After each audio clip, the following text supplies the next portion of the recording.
우리 옆 사람과 함께 축복의 인사하십시다. 성령의 능력으로 승리하시길 바랍니다. 오늘 설교 제목입니다. 따라해 보실까요? 우리가 하나님의 자녀인 것을 성령이 증언하신다. 한 번 더 합시다. 우리가 하나님의 자녀인 것을 성령이 증언하신다. 제가 오래전에 참 저에게는 충격적이었고, 그리고 저에게는 굉장히 마음속에 어떤 좌표가 되는 그런 통계였어요. 여러분도 아마 뭐 한두 번은 들어보실 법한 그런 얘기인데,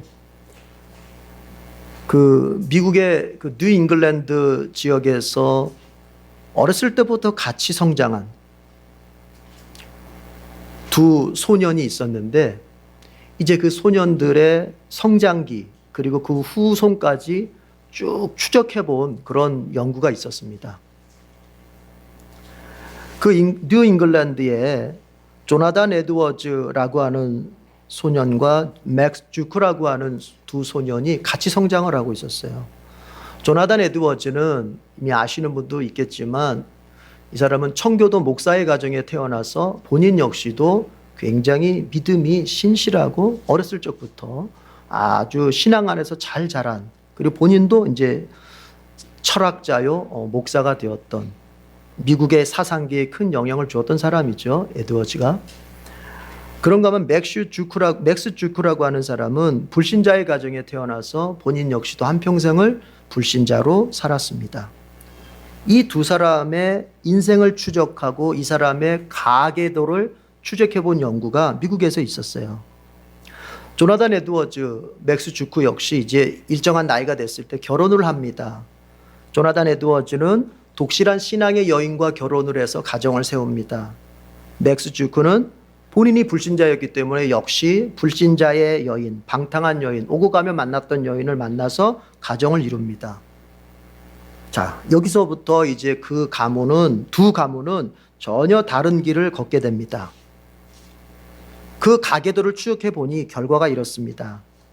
조나단 에드워즈에게는 오늘 이 시간까지 617명의 후손을 두었는데, 그 중에 대학 총장을 지낸 사람이 12명이요 대학 교수가 75명입니다. 의사가 60명이고 성직자, 그러니까 개신교니까 목사겠죠, 목사가 100명이요 군대에서 고위직 장교가 75명이요 저술가, 책 쓰고 작가들이 80명 정도, 변호사가 100명이고 판사가 30명이고, 그리고 나라의 일을 보는 공무원이 80명, 하원 의원이 3명, 상원 의원이 1명, 그리고 미국의 부통령을 1명 배출했다 그래요. 그러니까 우리가 뭐 다 일일이 기억하지 못하고 뭔가 가문이 뭔가 이렇게 좀 잘 세워져 갔구나. 그런가 하면 이 맥스 주크라고 하는 사람의 가계도를 추적해 보면 자녀는 더 많아요. 에드워드보다 2배는 많아요. 애만 낳나 봐. 2배는 많아요. 지금까지 1292명의 후손을 두었는데, 태어나서 유아기에 죽은 자녀가 후손이 309명. 직업적인 거지. 글쎄 직업적인 거지가 뭔지 저는 잘 모르겠어요. 하여튼 책이 그렇게 나오더라고요. 직업적인 거지가 310명. 뭐 그 책에는 불구자 그렇게 나왔는데, 이거 잘못 말하면은 요즘 장애인들 좀 비하하는 소리가 될까봐 제가 조심스럽게 좀 이렇게 풀어 얘기합니다. 살면서 몸이 망가진 사람들이 440명, 매춘부가 50명, 도둑이 60명, 살인자가 70명, 그리고 그저 그렇게 살다 간 사람이 53명 정도 되었다 그래요. 자, 저는 이런 연구를 책에서 보면서 내가 정말 어떻게 가정을 세워가야 할지 생각을 해보게 되었습니다. 자, 그런데 이 연구의 결론이 뭘까요? 역시 부모는 잘 만나야 돼, 이런 거예요? 내가 이렇게 된 건 부모 탓이야, 뭐 이런 겁니까? 아니죠. 이 연구의 결론은 여러분, 핵심을 놓치면 안 돼요. 하나님의 자녀로 산다고 하는 것이 얼마나 복된 것이냐는 거예요. 부모 탓이 아니에요. 조상 탓이 아니라고요. 오늘 내가 하나님의 자녀로 산다고 하는 것이 얼마나 복된 일인가, 이걸 말하고자 하는 거예요. 여러분, 하나님의 자녀로 살 때 영적으로도 육적으로도 이렇게 복되다 하는 것을 현실적으로 증명해 주는 이 통계가 바로 이거예요. 여러분, 하나님의 자녀로 사는 자들에게 복이 있습니다. 제가 이런 얘기도 들어본 적이 있습니다. 여러분 아시죠? 영국이 원래 어떤 그런 민족의 사람들입니까? 영국이 섬나라잖아요. 그 섬나라에서 그 해먹고 살 수 있는 게 해적들밖에 없어요. 그 뭐 알다시피 우리가 영국은 옛날에 다 해적들, 해양 민족, 말이 좋아서 해양 민족이지 해적이잖아요. 이 해적들이 대륙을 이제 유럽의 대륙을 이제 침략하지 않습니까? 그래서 이제 막 뭐 식량도 뺏어오고 돈도 뺏어가고 뭐 이런데 거기다 대고 이제 사람까지 잡아간단 말이에요. 특별히 처녀들을 잡아가, 처녀들을. 근데 그 처녀들의 대부분이 다 어떤 사람들이냐? 기독교인들이에요, 기독교인들. 그러니까 기독교인들 처녀들을 잡아가서 거기 가서 이제 뭐 부인도 삼고 이러겠죠. 그러면 이제 이 처녀들이 그 영국에 끌려가가지고 그 섬나라에 끌려가서 이제 어떻게 합니까? 뭐 돌아가지도 못하고 어차피 이렇게 왔으니까 어떻게 하겠어요? 애 낳고 가정을 이루고 이제 살게 되는 거예요. 그런데 그렇게 가정을 이루고 자식을 낳고 사는데 이 처녀들이, 이 기독교인 처녀들이 자식을 어떻게 키웁니까? 기독교 신앙으로 키우는 거예요. 기독교 신앙으로. 어차피 자기들이 끌려왔지만, 그리고 해적의 자식을 낳았지만 이 자식들을 뭐로 키워요? 기독교 신앙으로 키우는 거예요. 그래서 영국이 뭐가 돼요? 신앙의 나라가 돼, 기독교 신앙의 나라가 되고 신사의 나라가 되는 겁니다. 원래 해적지라고 다니던 그 영국이 하나님의 백성의 나라가 되고 신사의 나라가 되는 거예요. 그들이 하나님의 자녀가 되니까 여러분, 그들의 현실이 바뀌게 되는 거예요. 이걸 아셔야 돼요. 현실은 현실로서 바꾼다기보다는 영적인 것이 바뀌면 현실이 바뀌는 것입니다. 하나님의 자녀로서의 여러분 자부심을 가지시길 바랍니다. 하나님의 자녀로서 내가 산다고 하는 것은 어떤 유익이나 어떤 좋은 것들이 없는 그런 무의미한 것이 아니라 내가 하나님의 자녀로 산다고 하는 것은 복된 것이라고 하는 믿음, 그 확신을 여러분들이 꼭 간직하기를 바랍니다. 그러면 여러분, 이렇게 하나님의 자녀가 되어서 산다고 하는 것은 복된 일인데, 이렇게 좋은 일인데, 나도 좋고 내 후손들도 좋고 내 민족도 좋고 나라도 좋은 일인데, 과연 인간을 누가 하나님의 자녀로 만드느냐 하는 것입니다. 원래 인간은 어떤 존재입니까? 아담과 하와 이후로 하나님과 결별된 존재입니다. 하나님과 단절된 존재입니다. 하나님의 자녀는커녕 성경을 볼 것 같으면 하나님의 진노의 대상이고 하나님의 원수입니다. 하나님의 심판의 대상입니다. 그런 인간을 누가 하나님의 자녀로 만드시냔 말이에요. 오늘 성경에 그 답이 있습니다. 15절에 보니까 성령을 가리켜서 이렇게 말합니다. 자녀로 삼으시는 영, 그렇게 말합니다. 다 같이 성경 15절 읽어보겠습니다. 시작. 여러분은 또다시 두려움에 빠뜨리는 종살이의 영을 받은 것이 아니라 자녀로 삼으시는 영을 받았습니다. 그래서 우리는 그 영으로 하나님을 아빠, 아버지라고 부릅니다. 여기 자녀로 삼으시는 영, 이건 지금 쭉 누굴 말하고 있냐면은 이 로마서 8장 전체가 누구에 대해서 말하고 있냐면 성령에 대해서 말하고 있는 거예요. 지금 이 문맥 전체가, 문맥의 흐름이 성령에 대해서 말하고 있는데, 이제 그 성령은 어떤 영이냐? 죄인을 하나님 자녀로 만드는 영이시다. 여러분, 이것은 굉장히 중요합니다. 내가 어떤 공로를 쌓아서 하나님 자녀 된 게 아니란 말이에요. 내가 착하게 살고 내가 선행을 쌓아서 내가 윤리적으로 비난받을 짓을 안 해서 하나님 자녀 된 게 아니란 말이에요. 조금 종교적으로 말해볼까요? 내가 교회 다니면서 뭐 열심히 했기 때문에 하나님께서 그 공로로 나를 하나님 자녀 삼으신 게 아니란 말이에요. 하나님이 나를 자녀로 만들어 주셨어요. 누구를 통해서? 성령을 통해서. 그러니까 내가 하나님의 자녀 된 것, 그 원인은 절대로 나에게 있지 않다는 것입니다. 내가 하나님의 자녀가 되어 복을 누릴 수 있는 그 원인은 성령님께 있는 거야. 따라합시다. 성령님이 나를 하나님의 자녀로 만드셨습니다. 성경은 말하지 않습니까? 성령을 가리켜 자녀로 삼으시는 영, 이렇게 말합니다. 성령은 너희들의 종살이 시키는 영이 아니라 자녀로 삼으시는 영. 옛날 개역개정 성경을 보면은 종의 영, 그리고 양자의 영, 그렇게 말하죠. 하나님이 우리를 양자 삼았단 말이에요. 하나님의 친자는 누구밖에 없어요. 하나님의 친아들은 예수님밖에 없는 거예요. 그러니까 우리가 자녀 됐는데 우리는 양자의 양자. 이 당시 바울이 로마서를 쓸 당시에요, 로마에 유행했던 것 중에 하나가 뭐냐면은 양자 삼기였습니다. 양자. 배너라는 영화 보셨죠? 배너가 여러분 그 친구의 메살라의 그 어떤 아주 그 배반에 의해서 노예로 팔려가지 않습니까? 그래서 그 배를 젓고 아주 노예로 험난한 세월을 살다가 이제 그가 다시 회복되지 않습니까? 높은 사람, 귀족이 돼서 돌아오지 않습니까? 어떻게 해서 그렇게 되죠? 그 해군 함정을 노를 젓다가 전쟁이 나서 함장이 죽게 된 상황에서 그 배너가 뛰어들어가지고 살려주잖아요. 그 귀족을, 그 장군을 살려주잖아요. 그러니까 그 귀족이 너 내 양자로 삼겠다 해가지고 이제 자기 반지를 딱 빼서 주잖아요. 귀족이 양자로 삼아가지고 귀족이 된 거예요. 그렇게. 그 당시에 그게 많았어요. 바울은 그걸 염두에 두는 것입니다. 성령은 우리를 하나님의 자녀로 만드시는 영이다. 여러분, 성령께서 여러분을 하나님의 자녀로 만들어주신 은혜가 있음을 믿으시길 바랍니다. 내 공로, 내 선행, 나의 열심이 아니라니까요. 다시 한번 이 대목을 점검해야 돼요. 자꾸 왜 낙심해요? 내가 뭔가를 해가지고 하나님의 자녀 된 것처럼. 그러니까 구원의 확신이 맨날 들쭉달쭉하는 거예요. 뭐 좀 잘 믿는 것 같으면 구원의 확신이 있다가 뭐 좀 이게 믿음이 떨어진 것 같으면 구원의 확신이 곤두박질. 왜요? 내가 한 것 같아. 그러나 오늘 성경은 말합니다. 성령이 나를 하나님의 자녀로 삼아주셨어요. 하나님의 자녀로 만들어주셨어요. 또 그런가 하면 성령은 우리를 하나님의 자녀로 만드실 뿐만이 아니라 성령은 우리가 하나님의 자녀임을 증언해 주십니다. 여러분 16절 읽어보십시다. 16절 다 같이 시작. 바로 그때의 그 성령이 우리의 영과 함께 우리가 하나님의 자녀임을 증언하십니다.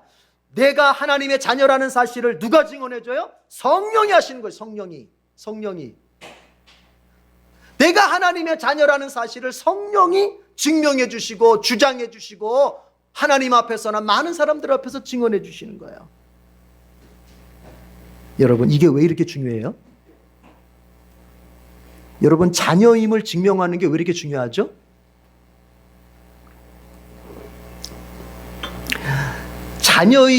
자녀임을 증명하는 게, 자녀라는 사실을 증명해 주는 게 아주 중요한 이유가 있습니다. 그게 뭐냐면 17절에 가면요 이렇게 돼 있죠. 자녀이면 뭐예요? 상속자이기도 합니다. 자녀일 때 상속자가 되는 거예요. 자, 구약 얘기를 잠깐 해볼게요. 여러분 우리 창세기 15장에 보면 아브라함이 이제 자식이 없을 때, 이삭이 아직 태어나지 않았을 때 하나님 앞에 이런 하소연을 합니다. 하나님, 저에게는 아직 자식이 없습니다. 그래서 이 많은 재산, 부자였거든요 아브라함이. 이 많은 재산, 이 나의 모든 가문에 있는 이 가치 있는 것들, 좋은 것들, 저기 있는 제 몸종 엘리에셀이 상속자 될 겁니다. 그러니까 하나님께서 이렇게 말씀하세요. 아니다. 너의 종 엘리에셀은 너의 상속자가 될 수 없다. 너의 몸에서 태어난 너의 자식이 너의 상속자가 될 것이다. 여러분 상속자가 되려면 먼저 뭐가 돼야 돼요? 자녀가 돼야 되는 거예요. 자녀가. 그런가 하면 창세기 27장을 보면 여러분 잘 아시는 사건이 있죠. 이제 이삭이 죽을 때가 가까이 왔어요. 보니까 눈도 멀어서 눈도 안 보여. 이제 죽을 날이 가까이 온 걸 직감하고 이제 큰아들 에서 불러가지고 야 아들아, 내가 이제 곧 죽을 때 가까이 온 것 같아. 아무래도 이제 내가 너한테 축복을 해줘야겠다. 여러분 축복한다는 건 뭐냐면은 아버지 이삭이 누리고 있는 하나님의 모든 복을 뭐 해주겠다는 거예요? 상속시켜 주겠다는 거예요. 축복은 상속의 의미가 있는 겁니다. 그래서 아버지가 축복 기도하는 그 아들한테 그 아버지가 누렸던 모든 복이 어떻게 되는 거예요? 상속되는 거예요. 상속. 그래서 이제 이삭이 아들 장남에서 불러가지고 너 사냥 잘하지? 사냥 가서 이제 짐승 잡아가지고 맛있는 요리, 내가 좋아하는 요리 알지? 그거 만들어서 가져와라. 그럼 내가 그거 맛있게 먹고 내가 너를 기쁘게 내가 축복해 주마. 내가 복을 상속해 주마. 이렇게 이제 얘기를 하고 있는 거예요. 근데 이 얘기 여러분 다 아시다시피 여러분 그 복을 누가 가르칩니까? 차남, 야곱이 가르치잖아요. 자기 엄마 리브가하고 모의를 해가지고 이제 그 복을 가르치지 않습니까? 그 야곱이 이제 딱 변장을 해가지고 에서처럼 변장을 해가지고 이제 아버지한테 가죠. 그래가지고 이삭한테 아버지 그러니까 이삭이 그럽니다. 너 누구냐? 너 누구야? 예, 저 아버지의 맏아들 에서입니다. 이상하다. 목소리는 야곱 같은데. 너 가까이 와봐라. 네가 에서인지 한번 확인 좀 해봐야겠다. 해가지고 몸을 이렇게 더듬어요. 왜냐면은 에서는요 아주 터프가예요. 터프가이. 온몸이 그냥 막 털이 막 푹실푹실. 그래서 야생의 사람, 야전의 사람, 이 터프가이. 근데 야곱은 샌님이야. 그냥 살이 미끌미끌해. 그러니까 이제 아버지는 이게 분명히 목소리는 야곱인데, 이게 지가 에서라고 하니까 뭔가 이게 믿업지가 않은 거예요. 와라. 그래서 막 더듬어요. 이렇게 몸을. 근데 엄마가 한수이야. 항상 아빠보다는 엄마가 한수입니다. 엄마가 벌써 그걸 알고 아버지가 그렇게 할 걸 알고 어떻게 합니까? 온몸에다가 양의 털로 다 변장을 시켜놨잖아요. 그러니까 만져보니까 복실복실해. 그러니까 에서 맞구나. 그리고 이제 그 엄마가 만들어준 그 요리 먹고서는 야곱한테 여러분 어떻게 합니까? 축복을 하지 않습니까? 이삭이 확인을 못해요. 확인을 못하고 그 차남 야곱한테 축복을 합니다. 그리고 어떻게 돼요? 그 야곱이 모든 축복을 다 상속받게 되는 거예요. 자, 근데 중요한 게 있어요, 여러분. 뭐냐면 그가 누구냐를 확인하고 그에게 복을 상속하는 거예요. 아무한테나 복을 주는 게 아니에요. 하나님의 복은 개나 소나 아무한테나 주는 게 아니에요. 하나님의 자녀에게만 복을 상속하는 거예요. 오늘 구약 성경으로 볼 것 같으면 장남에게만 복을 상속하는 거예요. 자, 거기서 말하는 장남, 난 틀렸구나. 난 차남인데, 나 둘째인데, 그게 아니고 믿음의 사람한테 준다는 얘기예요. 그 장남은. 그러니까 여러분, 내가 자녀라고 하는 것이 증명되는 게 왜 중요합니까? 내가 자녀라고 하는 것을 누군가가 증언해 주는 게 왜 중요합니까? 내가 자녀일 때만 하나님의 복을 상속받을 수 있어요. 그런데 나의 자녀됨을 누가 증언해 주신다고요? 성령이 해 주신다는 거예요. 성령이. 하나님께 저 성도 하나님의 자녀 맞습니다. 저 사람 하나님의 복을 받아도 마땅합니다. 하나님의 복을 상속받아도 됩니다. 왜요? 하나님의 자녀이거든요. 증언해 주시는 거예요. 하나님께서 여러분을 하나님의 자녀로, 성령께서 여러분을 하나님의 자녀로 증언해 주십니다. 그러면 여러분은 상속자가 되는 것입니다. 예. 그런데 또 성경 보면요 이렇게 얘기하죠. 16절에 보면은 성령이 우리가 하나님의 자녀인 것을 증언하는데 누구와 함께요? 우리의 영과 함께 증언한대요. 사실 이게요 원어적으로도 그렇고 신학적으로도 그렇고 이 우리의 영과 함께라는 이 말을 해석하기가 진짜 어려워요. 이거 신학자들도 다 고민하는 거예요. 뭐라고 해? 이걸 어떻게? 우리의 영이 여러분 내가 나를 증언해? 이게 말이 됩니까?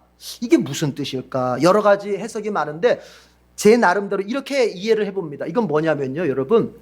성령이 내가 하나님의 증언됨을 객관적으로도 다른 사람에게도 하나님께도 증언하실 뿐만 아니라 내 자신에게 확신을 주시거든요. 확신. 내가 하나님의 자녀라는 것을 성령이 확신을 주시거든요. 그럼 여러분 내가 뭐 할 수 있어요? 내가 자녀라고 고백할 수 있게 되는 거예요. 여러분 성령이 여러분에게 여러분이 하나님의 자녀라는 확신을 주시지 않으면 여러분은 하나님의 자녀라는 것을 확신하며 살 수 없습니다. 절대 그럴 수 없습니다. 이 자리에 계신 분들 여러분 모두가 하나님의 자녀라는 것을 확신할 수 있기를 축복합니다. 그런데 그건 성령이 하시는 거예요. 성령이 우리의 영 속에 너 하나님의 자녀야. 너 예수 그리스도 십자가 피를 통해서 죄사함 받았고 예수 그리스도의 그 의를 통해서 너 하나님께 의롭다 인정받았어. 너 하나님의 자녀 맞아. 이 확신을 주셔야 내가 나 하나님의 자녀야 이렇게 되는 거예요. 이렇게. 그래서 나도 나를 증언하게 됩니다. 누구한테? 모든 사람 앞에서 나 하나님의 자녀입니다. 직장에 가서도 나 하나님의 자녀입니다. 그리스도의 제자입니다. 누굴 만나도 나 하나님의 자녀입니다. 그러니까요 성령이 그 안에 확신을 주는 사람들은요 이 전도하기가 되는 거예요. 왜요? 여러분 전도는 뭐예요? 내가 하나님의 자녀라고 하는 것을 다른 사람들한테 여러분 공표하는 거예요. 내가 하나님의 자녀라는 것을 다른 사람들 앞에 드러내는 거예요. 이게 전도예요. 여러분 전도는 세일즈 하는 게 아닙니다. 예수를 소개하는 게 아니에요. 나는 믿지도 않고 나는 그 예수의 확신도 없고 나는 그 예수와 함께 하지도 않으면서 내가 좋은 물건이 있어. 이거 내가 알려줄게. 자기는 쓰지도 않고 자기는, 그러니까 저는 CF 보다가 가끔 뭐 이런 거 있잖아요. 뭐 어떤 사람이 커피를 마셔. 나는 뭐 무슨 커피를 뭐 좋아한다 어쩐다 하는데 나 진짜 그때 속으로 물어봐요. 저 사람 저 커피 진짜 마실까? 그 모델 진짜 저 커피 마실까? 어떤 사람 배우가 보니까 큰 차 안 타고 작은 차, 경차를 선전하더라고요. 근데 이 경차가 세상에서 가장 좋은 차인 것처럼 막 선전을 해. 그건 제가 속으로 생각해요. 저 사람 외제차 타고 BMW 타고 다니지 않을까? 그런데 선전을 어떻게 해요? 이 경차가 세상에서 제일 좋은 차인 양 선전을 해요. 예수를 그런 식으로 전도하면 안 됩니다. 복음은 그런 식으로 전도하는 게 아니에요. 나는 믿지도 않고 누리지도 않고 그것에 대해서 확신도 없으면서 우리 교회 인원수 늘려야 되니까 다 가서 예수 전하고 복음 전하고 교회 좋으니까 와봐. 이건 전도 아닙니다. 여러분 이런 식의 전도 하지 마십시오. 나는 여러분이 그렇게 해서 인원수 늘어나는 거 원하지 않습니다. 여러분 전도는 뭔지 아십니까? 내가 하나님의 자녀된 것을 선포하는 겁니다. 나의 아버지가 얼마나 좋은지를 내가 선포하는 겁니다. 내가 그 아버지의 자녀됨을 누려보니 너무 좋습니다. 당신도 아버지의 하나님 아버지의 자녀가 되십시오. 이게 전도예요. 그러면 그 사람이 어떻게 하면 하나님 아버지 자녀가 될 수 있습니까? 그때 비로소 복음을 말하는 것입니다. 예수 믿으면 되는 것입니다. 이렇게 가는 거예요. 그래서 저는 이 말을 그렇게 얘기합니다. 내가 하나님의 자녀라고 하는 것을 성령이 증언하십니다. 그리고 나도 증언합니다.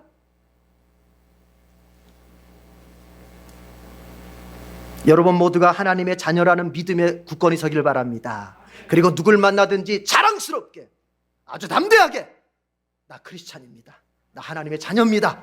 말할 수 있게 되기를 축복합니다.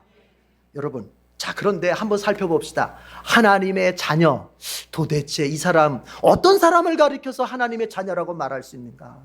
내가 다른 사람들한테 나 하나님 자녀입니다. 나 하나님 믿는 사람입니다. 나 예수 믿는 사람입니다. 이렇게 말은 하는데 도대체 하나님 자녀가 어떤 사람이길래 아니 어떤 사람을 하나님의 자녀라고 우리가 봐야 되느냐? 한번 그 문제를 건드려 봐요. 14절 다 같이 읽어보세요. 14절.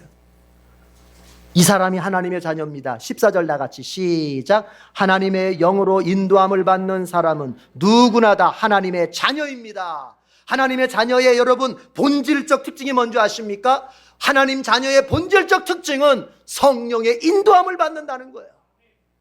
성령의 인도함을 받아야 돼요. 성령의 인도함을. 심지어 여러분 사도 바울은 8장 9절에서 이렇게까지 말합니다. 누구든지 그리스도의 영이 없으면 그리스도의 사람이 아니다. 그리스도의 영, 성령입니다. 성령이 없으면 그리스도의 사람, 예수의 사람이 아니라는 거예요. 뒤집어 봅시다. 성령이 있는 사람이 그리스도인이고 성령으로 인도함을 받는 그 사람이 하나님 아버지의 자녀인 것입니다. 분명합니다. 여러분 성경은요 어정쩡하지 않아요. 내가 하나님의 자녀인지 아닌지 긴가민가 하지 않습니다. 분명합니다. 네가 네 안에 성령이 계시고 네가 성령으로 인도함을 받는 사람이라면 너 하나님 자녀 맞아. 만약에 네가 성령으로 인도함을 받는 사람이라면 중요한 말이 있습니다. 누구나 다 하나님의 자녀. 누구나 다라는 말은 뭡니까? 세상 사람들이 이렇게 말합니다. 하나님의 자녀라면 착하게 살아야죠. 하나님의 자녀라면 교회의 일을 이만큼 해야죠. 하나님의 자녀라면 이 정도 뭔가 있어야죠. 하나님의 자녀라면 뭐 유대인이어야죠. 하나님의 자녀라면 뭐 이 정도 성경 지식은 좀 알아야죠. 뭐 여러 가지 조건의 사람을 다 됩니다. 그러나 그것들이 아니라는 거예요. 그게 아니라는 거예요. 그건 핵심이 아니라는 거예요. 성경을 얼마나 알고 있고 교회를 얼마나 다녔고 그가 얼마나 착하고 얼마나 선하고 그거 다 아니라는 거예요. 성경적으로 보자면 이때 역사적으로 보자면 혈통적 내가 이스라엘 사람이다 그거 아니라는 거예요. 하나님의 자녀의 본질적 특징은 성령의 인도함을 받는다는 거예요. 그렇다면 성령의 인도함을 받는다면 네가 유대인이 아니라도 이스라엘 사람이 아니라도 너는 뭐다? 하나님의 자녀다. 믿으시길 바랍니다. 성령의 인도함 받는. 여러분 성령의 인도함을 받으면요 그 삶이 여러분 정말 복된 거예요. 누군가가 나를 가이드해 준다. 얼마나 복됩니까? 찰스 럭맨이라는 사람이 있었습니다. 이 사람은요 아주 가난한 사람이에요. 돈도 없고 학력도 없어. 이 사람 학교도 제대로 못 다녔어요. 별 볼 일 없는 남자였어요. 그런데 이 남자가 어느 날 결심을 합니다. 아유, 내가 이렇게 살아서 되겠는가? 내가 뭔가 좀 해서 좀 나도 성공을 좀 해봐야겠는데. 그래서 이 사람이 어느 날 이제 결심을 합니다. 그 결심의 내용이 뭔지는 뒤에 나옵니다. 하여튼 이 사람이 뭔가를 결심합니다. 새롭게 결심합니다. 그리고 11년이라는 세월이 흘렀습니다. 여러분, 이 남자가 어떻게 된 줄 아세요? 이 찰스 럭맨이 어떻게 된 줄 아세요? 미국의 대기업 펩소던트 컴퍼니라고 하는 회사의 사장이 됩니다. 돈도 없었습니다. 없어서 배우지도 못했습니다. 아는 사람도 없습니다. 밀어줄 사람도 없습니다. 그런데 이 사람이 뭔가 하나를 딱 결심하고 11년 동안 그렇게 한번 살아봤더니 여러분, 그 인생이 펩소던트 컴퍼니의 사장이 돼서 사장이야. 이 사람이 이제 그 자기가 사장 취임식에서 이런 얘기를 합니다. 자신의 성공 비결을 이야기합니다. 자기가 11년 전에 무엇을 결심했는지를 말하게 됩니다. 이런 얘기합니다. 많은 사람들이 저 같은 사람이 어떻게 성공을 거두었는지 궁금해합니다. 자, 이제 제가 말하겠습니다. 저는 11년 전에 한 가지를 결심했습니다. 그건 뭐냐면 일을 중요한 순서대로 처리해야 되겠다. 내가 하루 해야 될 일이 여러 개가 있으면 그것을 중요한 순서대로 내가 처리를 해야 되겠다. 이렇게 마음 먹었다는 거예요, 결심을. 그런데 막상 실천을 해보니까 뭐 바쁜 출근 시간에도 바쁘고 이런저런 일 막 쫓기니까 이게 제대로 안 돼요. 그래서 이 사람이 또 한번 이제 계획을 세웠어요. 내가 이제 새벽 5시에 일어나서 내가 그것들을 일을 내가 우선순위를 세우고 하루를 살아야겠다. 그래서 새벽 5시면 일어나가지고 생각합니다. 오늘 내가 가장 중요한 일이 뭘까? 내가 오늘 하루를 어떤 순서대로 일 처리를 해야 될까? 이걸 새벽 5시에 일어나서 계획을 세우기 시작했다는 거예요. 그리고 나서 그렇게 11년을 했더니 오늘 자기가 이런 대기업의 사장까지 올라갔다는 거예요. 그런데 여러분, 중요한 말은 여기에 있습니다. 뭔지 아세요? 이 사람이 그렇게 새벽 5시에 일어나서 자기 일의 우선순위를 매기는데 여러분, 기준이 뭔지 아세요? 기준이? 하나님이 기뻐하시는 일을 최우선으로 해야 되겠다. 내가 일의 우선순위를 매기는데 하나님이 기뻐하시는 그 일을 내가 최우선으로 해야 되겠다. 이러고 11년 동안 묵묵히 그냥 열심히 살았다는 거예요. 그랬더니 그 일자무식자가, 그 가난한 사람이 대기업의 사장이 됐다는 거예요. 여러분, 이게 바로 뭐예요? 내가 하나님이 기뻐하시는 일을 우선하여 산다. 하나님이 기뻐하시는 방향으로 산다. 여러분, 이게 바로 성령의 인도함을 받는 거예요. 성령을 인도함을 받는다는 게 무슨 내가 기도할 때 성령이 짠하고 나타나서 얘야, 너 이렇게 오늘 이렇게 살아라, 동쪽으로 가거라, 그런 거예요? 그게 아니에요. 성령의 인도는 내 마음속에 어떻게 나타납니까? 야, 어떤 걸 더 하나님이 기뻐하시겠니? A와 B 중에서 하나님이 뭘 더 기뻐하실까? 이 일을 먼저 하는 걸 하나님 기뻐하실까? 나중에 하는 걸 하나님 기뻐하실까? 성령은 우리를 그렇게 인도하시는 거예요. 내가 여기를 가는 게 하나님 기뻐하시는 일일까? 여기를 안 가는 게 하나님 기뻐하시는 일일까? 오늘 주일이잖아요. 여러분 분명히 마음속에 아유, 예배를 갈까 말까 있었습니까? 성령은 어떻게 인도하실까요? 하나님 널 뭘 기뻐하시겠니? 예배 자리에 가는 게 기뻐하시겠니? 예배를 빼먹고 땡땡이 치는 걸 기뻐하시겠니? 그렇게 하실 거 아닙니까? 성령은 그렇게 인도하시는 거예요. 그러기를 11년 동안 이 사람은 성령이 나에게 하나님이 기뻐하신다고 확신을 주는 그 방향으로만 갔다는 거예요. 남한테 욕을 먹든 손가락질을 받든 손해를 보든 말든 내 마음속에 성령이 이것을 하나님이 기뻐하신다라고 확신을 주면 그것 그대로 따라갔다는 거예요. 11년 동안 그렇게 살았다는 거예요. 그랬더니 여러분, 돈 없고 백 없고 배운 거 없고 아무것도 없는 그가 대기업의 사장이 됐다는 얘기입니다. 믿으시길 바랍니다. 저는 여러분을 지금 현혹시키기 위해서 하는 얘기가 아닙니다. 하나님은 성령을 통하여서 어느 방향으로 갈지를 인도하시는데 그때에 성령을 통해서 하나님이 기뻐하시는 방향으로 가는 사람을 반드시 잘못되게 하지 않습니다. 잘되게 하십니다. 믿으시길 바랍니다. 그렇게 살길 바랍니다. 여러분, 하나님의 자녀는요, 하나님의 좋은 걸 얻게 돼 있어요. 그게 무슨 말이에요? 그게 바로 상속자라는 말이에요. 상속자. 17절 보십시오. 자녀이면 상속자이기도 합니다.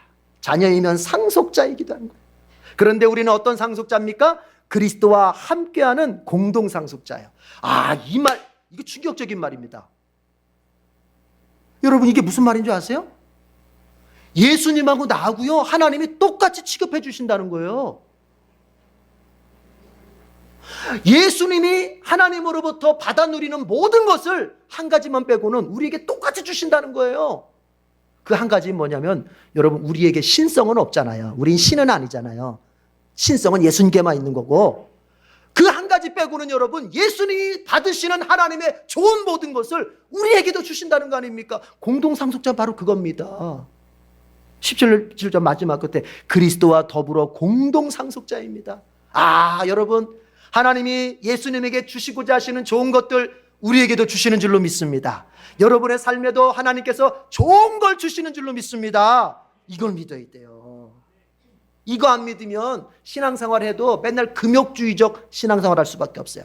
예수 믿는 건 괴로운 일이야. 예수 믿는 거는 고난만 가득 차 있어. 예수 믿는 건 역시 너무 힘들어. 좁은 길이야. 그런데 그 좁은 길은 여러분, 금욕주의적인 좁은 길이 아닙니다. 좁은 길인데 즐거운 좁은 길입니다. 좁은 길인데 기쁘게 갈 수 있는 좁은 길입니다. 왠 줄 아세요? 하나님의 좋은 것들이 부어지고 있고 하나님의 좋은 것들이 앞에 소망으로 보이기 때문에 기쁨의 좁은 길이에요. 그렇잖아요. 만약에 학생이 내가 오늘 조금 참고 공부 열심히 한다. 열심히 하면 내가 더 좋은 학교에 갈 수 있어. 그러면 여러분, 열심히 공부하는 이거 힘든 일이잖아요. 그러나 어때요? 즐거운 일인 거예요, 동시에. 여러분 이해하시죠? 내가 열심히 내가 직장생활 열심히 내가 게으르지 않고 열심히 해. 그럼 나 분명히 내가 이제 하나님께서 나 승진도 시켜주시고 잘 되게 하실 거야. 이 소망 가지고 내가 직장일 열심히 합니다. 남들은 막 스마트폰하고 엉망진창할 때 나는 그렇지 않고 열심히 합니다. 그렇게 살기가 어렵잖아요. 그러나 어때요, 여러분? 그게 즐거운 일이에요, 동시에. 왜요? 저 앞에 소망이 있잖아요. 좋은 게 약속돼 있잖아요. 그리스도인의 좁은 길은 바로 그런 좁은 길이에요. 우리가 그리스도와 공동상속자인 것을 복으로 믿으시길 바랍니다. 확신하길 바랍니다. 그런데요, 이 공동상속자라는 말 속에 또 하나가 여러분 우리가 생각해야 될 바가 있습니다. 뭐냐? 17절 이제 한번 읽어봅시다. 17절 다 같이 큰 소리로 시작. 자녀이면 상속자이기도 합니다. 우리가 그리스도와 함께 영광을 받으려고 그와 함께 고난을 받으면 우리는 하나님이 정하신 상속자여 그리스도와 더불어 공동상속자입니다. 쉽게 풀어볼게요. 여러분 이겁니다. 우리가 그리스도와 함께 공동상속자가 되어서 그리스도가 하나님으로부터 누리는 모든 좋은 것들을 받는데, 그런가 하면 우리가 그리스도와 함께 고난도 겪는다는 거예요. 그러니까 이런 얘기죠. 여러분, 하나님이 우리에게 이제 예수님에게 주시는 좋은 모든 것들을 우리에게 주시는데 그것을 완전하게 누리는 때는 언제입니까? 우리 주님 재림하실 때, 우리가 부활의 몸을 입고 영생의 천국에 들어갔을 때, 그때는 우리가 정말 하나님이 예수님에게 주시는 모든 좋은 것들을 완전하게 누리는 때예요. 아멘. 우리는 그날을 기다리는 거예요. 그러나 이 땅에서도 우리가 필요한 만큼은 그 좋은 것들을 누리게 됩니다. 그런데 아쉽게도 이 땅에서는 뭐도 겸하여 겪게 됩니까? 고난도 겪게 되는 거예요. 고난도. 그 얘기예요. 고난이에요. 여러분, 고난이 나쁜 걸까요? 어떤 의미에서는 나쁜 의미가 있죠. 우리를 너무 힘들게 하고 지치게 하고 어쩌면 신앙과 인생을 포기하게 만들 수도 있는 것이기 때문에 나쁘게 보면 나쁘게 볼 수도 있어요. 그러나 여러분, 고난은 좋은 기능도 있습니다. 다윗이 말합니다. 고난이 있어서 내가 더 유익해졌다. 고난이 나에게 유익이다. 고난이 있어서 내가 더 하나님을 알게 되었고, 고난이 있어서 내가 더 믿음을 갖게 되었고, 고난이 있어서 하나님께 더 착 하고 달라붙을 수 있게 되었다. 그래서 고난이 유익이다. 호주에 사는 우리 교민 중에 하나가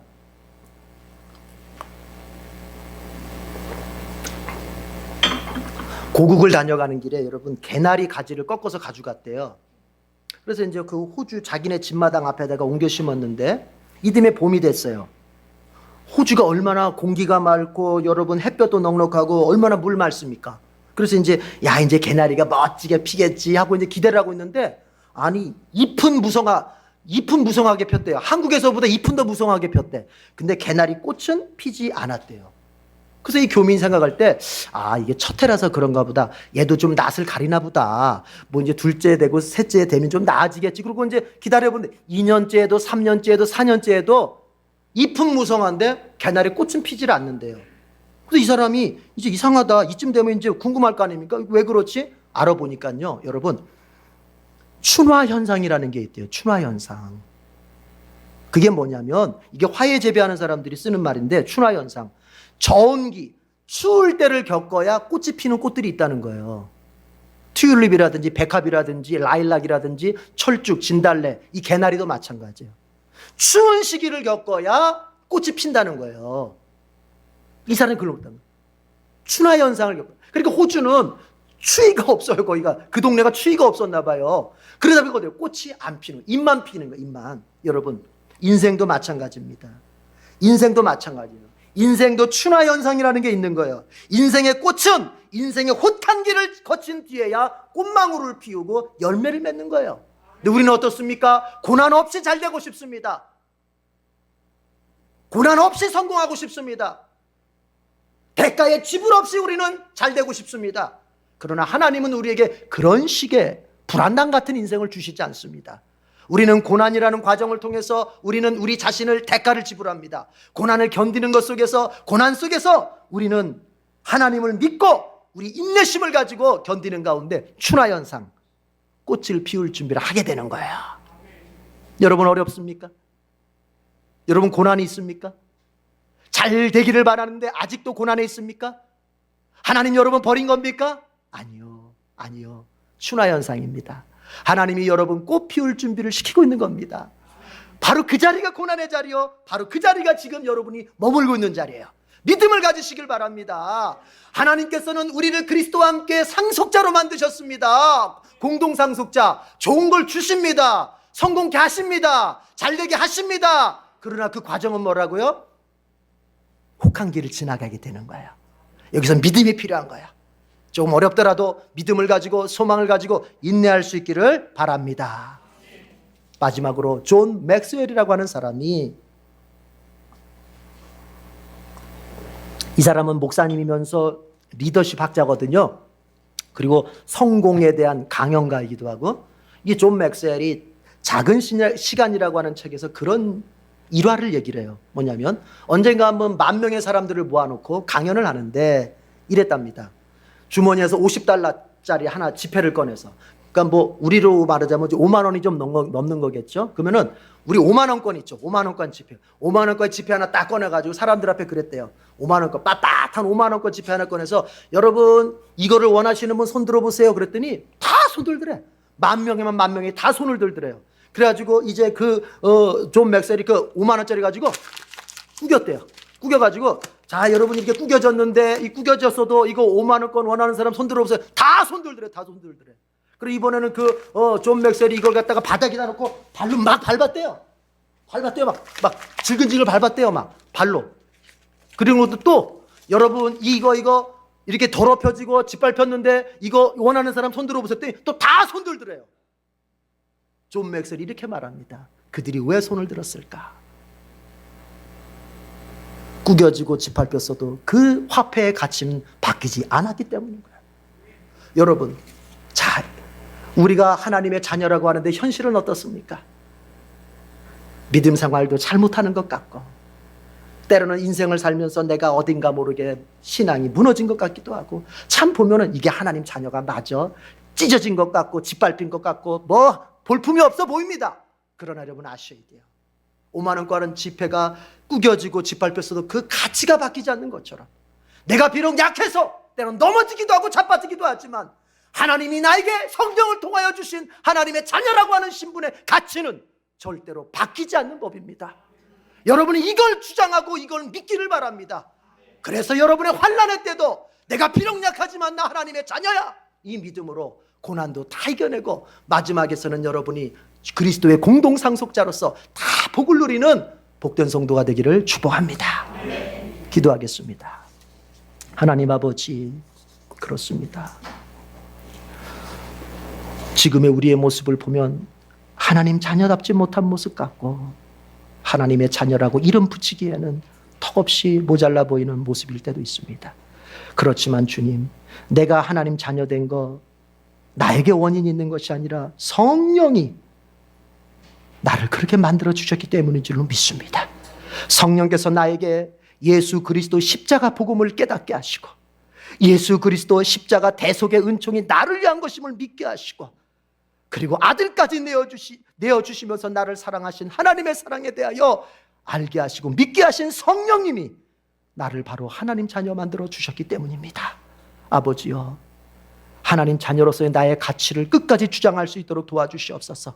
사탄은 자꾸 너의 모습을 봐라, 네 사는 모습을 봐라, 네 꼬락서니를 봐라, 네 환경을 봐라 하면서 나의 하나님 자녀됨의 가치를 못 믿게 만들고 약화시키려고 합니다. 그러나 성령께서는 우리가 한 번 하나님의 자녀된 우리의 가치가 영원함을 주장하고 계십니다. 주여, 믿음을 가지고 이제 주님 앞에 더 적극적으로 나아가서 참으로 하나님의 자녀로서 누리게 될 그 상속의 복을 모두가 누릴 수 있게 해 주시옵소서. 예수님의 이름으로 기도드립니다. 아멘.